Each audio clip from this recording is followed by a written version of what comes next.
Shalom, family. This is Or Ibri, author of Making Your Enemy Your Footstool, investor and consultant. So this is week 2, day 1 of my lifestyle change that I have been on, this journey that I've been on. Today was an all cardio day. I was able to go to the gym, get my cardio in. I also this morning when I woke up, I did my weigh-in.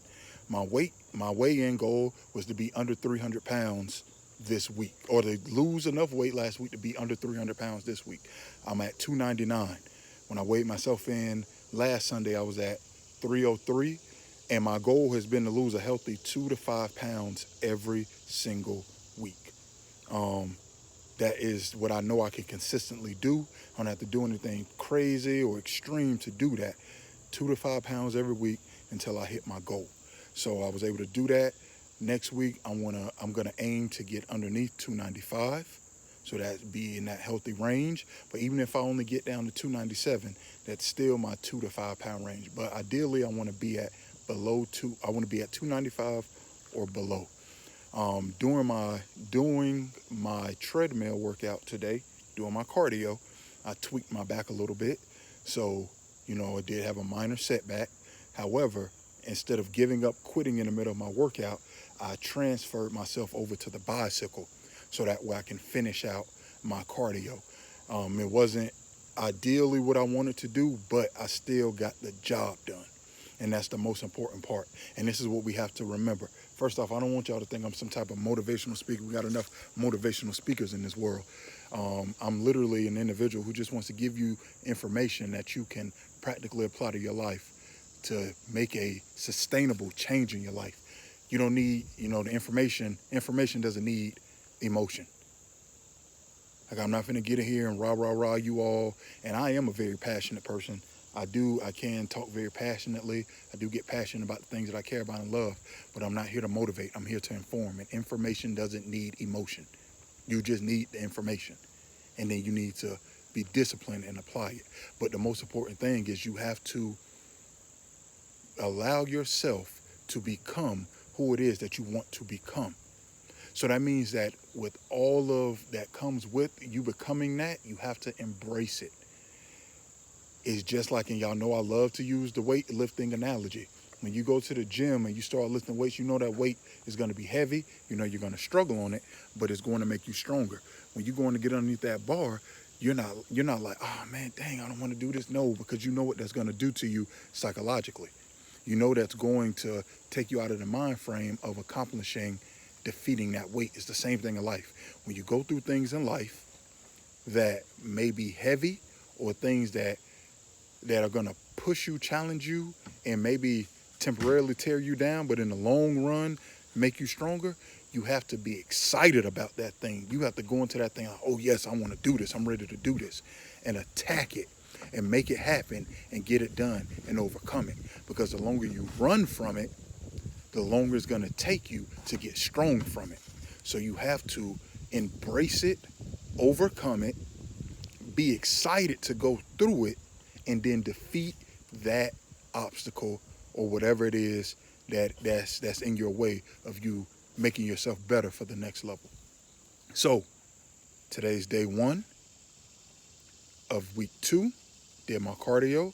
Tomorrow is my 5x5 workout where I do my 3 workouts a week. I'll record another video. Last week was a setback, but I was still able to get my workouts done. So I wasn't able to go to the gym and work out, but I was able to do them at home, do the same routines.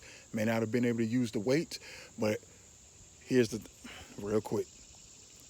I wasn't able to use weights because I don't have weights in my home, like I told you all. However, what I did was I found some type of resistance, whether it had been water jugs like I showed y'all, whether it had been canisters, whether it had been whatever, my body weight, all this and that. Also, what I did was I took the time to do the rep right. So sometimes we put weight on something. Here's the thing. Just like when you go to the gym, sometimes when you go to the gym and you lifting too much weight, what it does is it forces you not to have the proper stance, not to have the proper lifting mechanics. And so you end up having a improper form. When you take the weight off, that gives you the opportunity to do the exercise correctly and get the proper form. So that's what I was working on, really pumping through, really pushing through. It's another thing we have to do in life. Sometimes you're not going to always have it hard in life, but when it's easy, that's when you still have to practice. So for you younger kids, younger individuals, or people who talk to younger individuals, pass this along to them. When you don't have any bills, when you don't have any children, when you don't have a spouse, when you don't really have any responsibilities, you could even be staying in your parents' house and you only, you ain't got to pay them that much, or you don't have to pay them at all. That's not the time to go and blow and spend all your money and go and party and BS and flipping hot dog it and goof off. That's not the time to do that. That's the time to properly budget, properly create goals, properly set up a system, properly create consistency in your life, because eventually you're going to have children. Eventually you're going to have a spouse. Eventually you're going to have a mortgage. Eventually you're going to have rent. Eventually you're going to have a car payment. Eventually you're going to have heavier weight on you in life. But if you did not get your form right when the weight was light, when you lift up the heavier weight, you're going to have improper form, and you're going to either hurt yourself or you're not going to be able to lift the weight at all. So you have to do that, and that's in anything in life. Even when, we all go through our seasons. Even when something gets lighter for us, even as adults, something gets a little lighter, still practice the proper form. Because if you do not, when you get weight added back on to you, because you didn't fix your form, you're still not going to be able to lift the weight, or you're going to struggle, or you're going to hurt yourself, or you're going to hurt yourself again. So if you're in a relationship, and let's just say we here in America, especially those of us that are African Americans, we ain't get the right tools. That's okay. We're not here to talk about that. We know how to get the right tools now.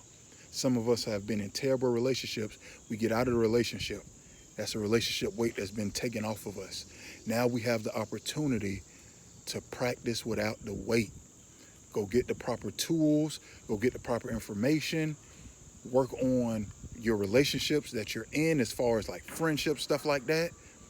Practicing proper boundaries, practicing giving people proper distances and self-respect and respecting others. And all of these things are things that you can practice in other types of relationships with friends and family members and all this and that. So that when you get back in a romantic relationship, you've practiced it, the weight has been put back on, now you have the proper form, and now you can do the reps, which is the proper relationship.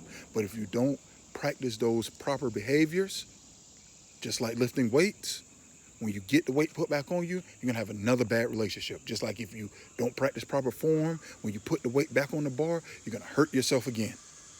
So these are the things that you have to do and you have to remember. So I want to thank you all for being here on this journey with me.